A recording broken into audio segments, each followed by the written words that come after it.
अशाच नवनवीन बातम्या पाहण्यासाठी आमच्या महाराष्ट्र क्रांती न्यूज या यूट्यूब चॅनलला लाईक करा, सबस्क्राईब करा आणि बेल आयकॉनला प्रेस करा।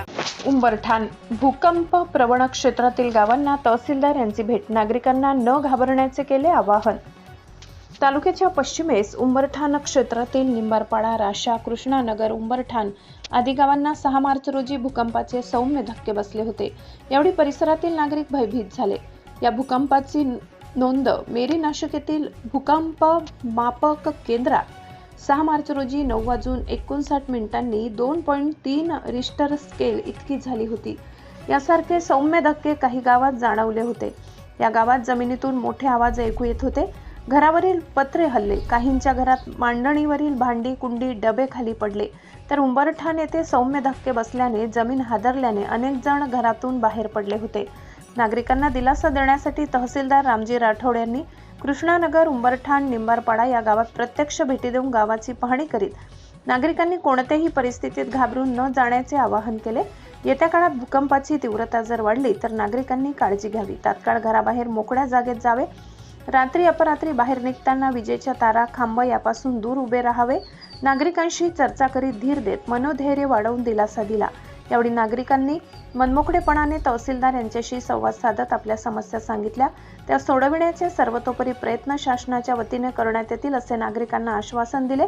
यावेळी समवेत आदिवासी संघटनेचे कार्यकर्ते रतन चौधरी, सामाजिक कार्यकर्ते माधव पवार, मोहनाबाई गायकवाड, कृष्णानगर येथील बळवंत अलबाड, मोहन खांडवी, किसन चौधरी, सिन्ना खांडवी, नारायण अलबाड, लीलाबाई चौधरी, भोरीबाई चौधरी, रेश्मा चौधरी, अशोक खांडवी, कृष्णा चौधरी, मालती भोये, मनोहर केंगा आदी उपस्थित होते। रतन चौधरी, सुरगाणा। मेरी जे आहे ना, तर आपलं सर्व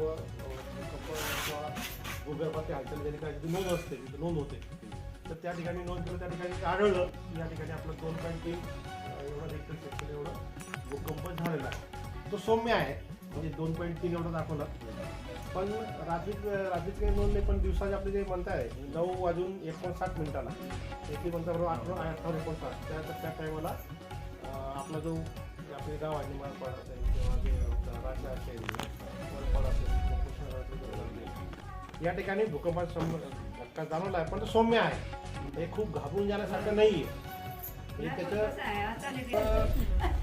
घाबरायचं नाही, त्याला घाबरू नका। फक्त आपण कसं रात्रीचं आपण झोपेत असतो, कसं झालं तर आपल्याला वेळ नसतो बाहेर वगैरे यायला, तर रात्री थोडंसं मोठं वरून काही भूकंपामुळे हालचाल झाली, त्यावरून काही छतावरून काहीतरी कौलं पडले किंवा काही पडलं तर त्यामुळे इजा होऊ शकते आपल्याला। त्यामुळे रात्रीचं आपण थोडंसं बाहेर मोकळ्यात झोपा थोडे दिवस, जेणेकरून काही समजा भूकंपाचे काही धक्के पण जाणवले, परंतु रात्री आपण झोपेत असताना आपण काय झोपेत असतो तेव्हा माहीत नसतं काय झालं तर त्यामुळे काय असं कौल वगैरे पडून आपली इजा होणार नाही।